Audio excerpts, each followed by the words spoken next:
Uma vida com propósitos. Dia 33. Como agem os verdadeiros servos? Quem quiser ser o maior, deve se tornar servo. Marcos 10, 43. Vocês podem dizer o que eles são pelo que eles fazem. Mateus 7, 16. Servimos a Deus ao servir outros. O mundo define grandeza em termos de poder, posses, prestígio e posição. Se há muitas pessoas a servi-lo, então você conseguiu chegar lá. Em nossa cultura egoísta, com a mentalidade do eu primeiro, agir como servo não é uma noção apreciada. Jesus, entretanto, mediu a grandeza em termos de serviço, não de posição social. Deus determina nossa grandeza pela quantidade de pessoas que servimos, não pela quantidade de pessoas que nos servem. Isso é tão contrário à ideia de grandeza do mundo que já é difícil compreender, quanto mais praticar. Os discípulos debateram sobre quem merecia a posição de maior destaque, e 2000 anos depois, muitos líderes cristãos ainda fazem manobras em busca de posição e proeminência nas igrejas, denominações e organizações para-eclesiásticas. Milhares de livros foram escritos sobre liderança, mas poucos sobre serviço. Todos querem liderar, mas ninguém quer servir. Preferimos ser generais a ser soldados rasos. Até mesmo os cristãos querem ser líderes servos, não apenas simples servos. Ser como Jesus é ser servo. Foi assim que ele chamou a si mesmo. Embora conhecer sua forma seja importante para servir a Deus, ter o coração de servo é ainda mais importante. Lembre-se, Deus o formou para servir, não para ser egoísta. Sem coração de servo, você será tentado a empregar mal sua forma, usando para vantagens pessoais. Você também será tentado a usá-la como desculpa, para se eximir de satisfazer algumas necessidades. Deus costuma testar nosso coração, pedindo-nos que servamos em modalidades para as quais não fomos formados. Se você vir um homem caído numa vala, Deus espera que você o ajude, não que diga, não tenho o dom de misericórdia ou da assistência. Embora não seja dotado para uma tarefa em particular, você pode ser chamado a realizá-la, se ninguém mais com o talento em questão estiver por perto. Seu ministério principal deve ser exercido na esfera de sua forma, mas esse ministério secundário lhe será cobrado na hora e no lugar que se fizer necessário. Sua forma revela seu ministério, mas seu coração de servo revelará sua maturidade. Não é necessário talento especial para, depois de uma reunião, coletar o lixo ou empilhar cadeiras. Qualquer um pode ser servo. Caráter é a única coisa necessária. É possível servir na igreja a vida inteira sem jamais ter sido servo. Você deve ter coração de servo. E como saber que temos coração de servo? Jesus disse: vocês podem dizer o que eles são, pelo que eles fazem. Mateus 7, 16. Os verdadeiros servos estão sempre à disposição para servir. Eles não preenchem o tempo com atividades que possam limitar sua disponibilidade. Querem estar prontos a servir imediatamente quando chamados. A exemplo do soldado, o servo deve estar sempre pronto para cumprir seu dever. Nenhum soldado da ativa se envolve nos negócios da vida civil, já que deseja agradar aquele que o alistou. 2 Timóteo 2,4. Se você serve apenas quando lhe é conveniente, então não é um servo de verdade. O verdadeiro servo faz o que é necessário, mesmo quando lhe é inconveniente. Você está disponível para Deus a qualquer momento? Ele pode estragar seus planos sem que você fique ressentido? Na condição de servo, você não pode escolher lugar e momento para servir. Ser servo significa desistir do direito de controlar a própria agenda e permitir que Deus a interrompa, sempre que precisar. Se ao iniciar cada dia você lembrar que é servo de Deus, as interrupções não lhe irão causar frustração, pois sua agenda será organizada conforme o que Deus planejar para a sua vida. Os servos veem interrupções como compromissos divinos para o ministério e ficam felizes com a oportunidade de servir. Os verdadeiros servos estão atentos às necessidades. Os servos estão sempre interessados em saber como ajudar outros. Quando vem uma necessidade, agarram a oportunidade de auxiliar, exatamente como a Bíblia nos ordena. Sempre que tivermos oportunidade, façamos o bem a todos, especialmente os da família da fé. Gálatas 6:10. Quando Deus põe alguém em situação de necessidade bem à sua frente, Ele está lhe dando a oportunidade de crescer como servo. Repare que Deus diz que a necessidade de sua família na igreja devem ter preferência, ou seja, não devem ser colocadas no fim da lista de tarefas. Deixamos escapar muitas oportunidades para servir porque nos falta sensibilidade e espontaneidade. Grandes oportunidades para servir nunca duram muito. Elas passam rapidamente e às vezes uma única vez. Você provavelmente terá apenas uma chance de auxiliar aquela pessoa. Então, aproveite a oportunidade. Não diga ao seu vizinho que espere até amanhã, se você pode ajudá-lo hoje. Provérbios 3:28.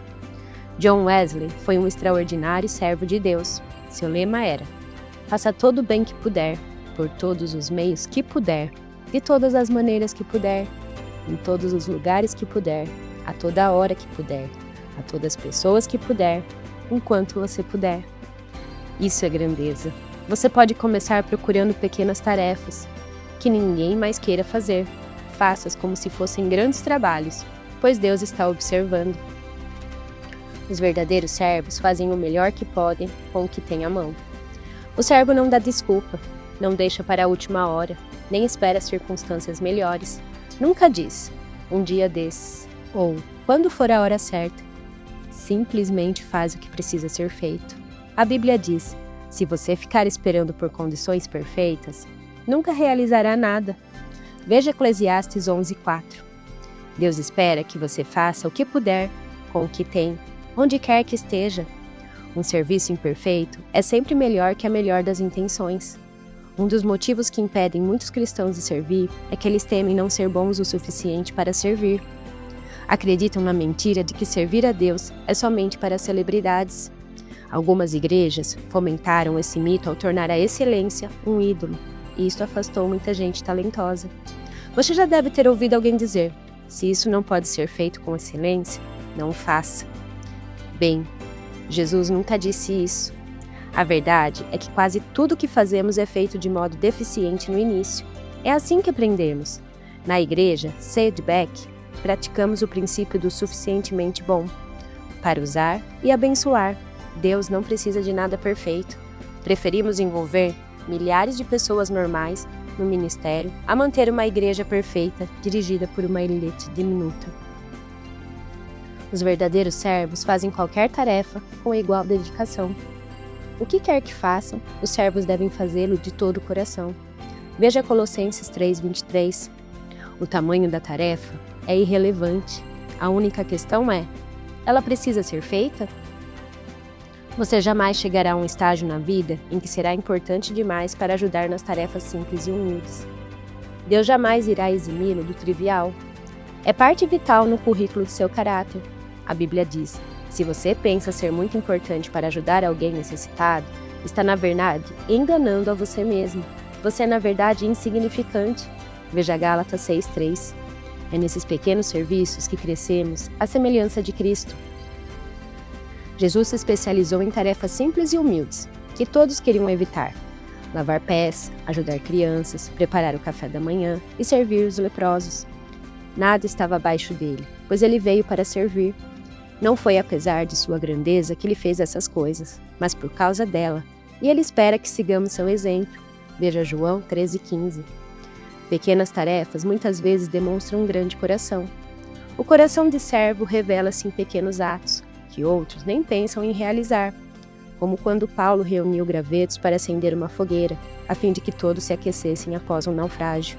Veja Atos 28:3.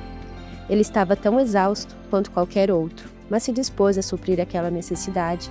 Nenhuma tarefa está abaixo daquele que tem coração de servo. As grandes oportunidades estão normalmente camufladas em tarefas menores. As pequenas coisas da vida determinam as grandes. Não busque realizar grandes tarefas para Deus. Tão somente faça as coisas não tão grandes assim, e Deus o designará para algo que Ele queira que você faça. Mas antes de tentar o extraordinário, procure ser útil no trivial. Veja Lucas 16, de 10 a 12. Sempre haverá mais pessoas dispostas a fazer grandes coisas para Deus que a realizar pequenas tarefas. Existe uma multidão de candidatos inscritos na corrida para a liderança, mas a pista está livre para os que desejam ser servos. Às vezes você serve de baixo para cima, atendendo os que possuem autoridade, e às vezes de cima para baixo, ocupando-se dos necessitados. Em ambos os casos, você pode desenvolver um coração de servo, se estiver disposto a fazer o que for necessário. Os verdadeiros servos são fiéis ao seu ministério. Os servos concluem as tarefas, cumprem as responsabilidades, mantêm as promessas e honram os compromissos. Não deixam um serviço feito pela metade e não desistem quando perdem incentivo. São confiáveis e dignos. A fidelidade sempre foi uma qualidade rara.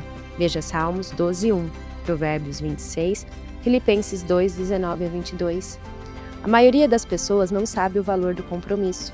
Assumem obrigações de forma casual e então as descartam pelas razões mais fúteis, sem nenhuma hesitação, remorso ou arrependimento. Todas as semanas, igrejas e outras organizações são obrigadas a improvisar porque os voluntários não se prepararam, não apareceram, nem mesmo ligaram para avisar que não iriam. As pessoas podem contar com você? Há promessas que você precisa manter, votos que precisa cumprir ou compromissos que precisam honrar? Isso é um teste. Deus está testando sua fidelidade. Passando nesse teste, você estará em boa companhia. Abraão, Moisés, Samuel, Davi, Daniel, Timóteo e Paulo foram chamados servos fiéis de Deus. Melhor ainda, Deus prometeu recompensar a fidelidade na eternidade. Imagine como será no dia em que Deus lhe disser: "Muito bem, empregado bom e fiel. Você foi fiel, negociando com pouco dinheiro, e por isso, por você, para negociar com muito. Venha festejar comigo." Mateus 25:23. A propósito, servos fiéis jamais se aposentam. Eles continuam servindo fielmente por toda a vida. Você pode se aposentar de sua carreira, mas nunca se aposentará de servir a Deus. Os verdadeiros servos mantêm a discrição. Servos não se promovem nem chamam atenção para si. Em vez de agir para impressionar e de se vestir para fazer sucesso, prestem serviços uns aos outros com humildade. 1 Pedro 5:5. Se foram reconhecidos por seus serviços, eles humildemente aceitam, mas não admitem que a notoriedade os distraia do seu trabalho. Paulo denuncia um tipo de serviço que aparenta ser espiritual, mas não passa de uma mera simulação, um espetáculo, uma estratégia para atrair a atenção. Ele chama isso estar servindo à vista. Efésios 6:6. Servir para que as pessoas fiquem impressionadas com o nosso alto nível de espiritualidade. Esse era o pecado dos fariseus. Eles transformavam o auxílio às pessoas, a generosidade e até mesmo a oração em um espetáculo. Jesus detestava essa atitude e alertou: quando der esmola, não tente se fazer notado. Se agir assim, você não receberá a recompensa da parte do seu Pai no céu. Mateus 6:1. A autopromoção e a postura de servo são inconciliáveis. Os verdadeiros servos não agem pela aprovação e nem pelo aplauso. Vivem para uma plateia com uma única pessoa. Como Paulo declara: se eu ainda estivesse procurando agradar a homens, não seria servo de Cristo. Gálatas 1:10. Você não achará muitos servos verdadeiros entre os que se põem no centro das atenções. Na verdade, isso é impossível, e os verdadeiros servos o evitam. Eles se satisfazem em servir silenciosamente nas sombras. José é um grande exemplo disso. Ele não atraiu a atenção para si, mas serviu discretamente várias pessoas. Seu senhor Potifar, o carcereiro, o padeiro, o copeiro do faraó, e Deus o abençoou sua postura. Quando o faraó o elevou a uma posição de importância, José ainda manteve o coração de servo, até mesmo com seus irmãos, que o haviam traído. Infelizmente, muitos líderes de hoje começam como servos, mas terminam como celebridades, tornam-se viciados em atenção, sem tomar consciência de que a luz dos holofotes deixa a pessoa cega. Servindo no anonimato, em um lugar pequeno, você pode se sentir desconhecido e sem valor. Mas ouça, Deus o colocou onde você está com um propósito. Ele conhece o número de fios de cabelo que você tem na cabeça e sabe seu endereço. É melhor você ficar onde está, até que ele decida mudá-lo. Ele o avisará se quiser que você vá para outro lugar. Seu ministério é importante para o reino de Deus. Quando Cristo, a verdadeira vida, aparecer de novo na terra, o ser verdadeiro e glorioso de vocês vai se manifestar também. Enquanto isto, estejam contentes com a obscuridade como Cristo. Colossenses 3:4. Existem mais de 750 halls da fama nos Estados Unidos e mais de 450 publicações do tipo "Quem é quem?". Mas você não irá encontrar muitos servos verdadeiros nesses lugares. A notoriedade não significa nada para os servos autênticos, porque eles sabem a diferença entre ser proeminente e ser importante. Existem vários atributos proeminentes em seu corpo, sem os quais você poderia viver. As partes escondidas é que são indispensáveis. O mesmo ocorre com o corpo de Cristo. O serviço mais importante é, frequentemente, aquele que não é visto. 1 Coríntios 12, 22, 24. No céu, Deus irá recompensar abertamente alguns dos seus servos desconhecidos, pessoas das quais nunca ouvimos falar, que orientaram crianças emocionalmente perturbadas, limparam idosos que sofriam de incontinência, cuidaram de pacientes com AIDS e serviram de milhares de maneiras que desconhecemos. Sabendo disso, não desanime quando o seu serviço não for notado. Persista em servir a Deus. Diante de tudo isso, prezados amigos, permaneçam firmes. Força! Nada de desânimo. Dediquem-se inteiramente ao trabalho do Senhor, pois nada do que fazem para Ele jamais será perda de tempo. 1 Coríntios 15, 58. Até mesmo o menor serviço é reconhecido por Deus e recompensado. Lembre-se das palavras de Jesus: "Se como, meus representantes, vocês derem até mesmo um copo de água fria a uma criança, serão seguramente recompensados." Mateus 10, 42. Dia 33. Pensando sobre o meu propósito de vida. Tema para reflexão: sirvo a Deus quando sirvo os outros. Versículo para memorizar: se vocês derem até mesmo um copo de água fria ao menor dos meus seguidores, certamente serão recompensados. Mateus 10, 42. Pergunta para meditar: qual das 6 características dos verdadeiros servos é a mais desafiadora para mim? Que seu dia seja abençoado, em nome do Senhor Jesus. Amém.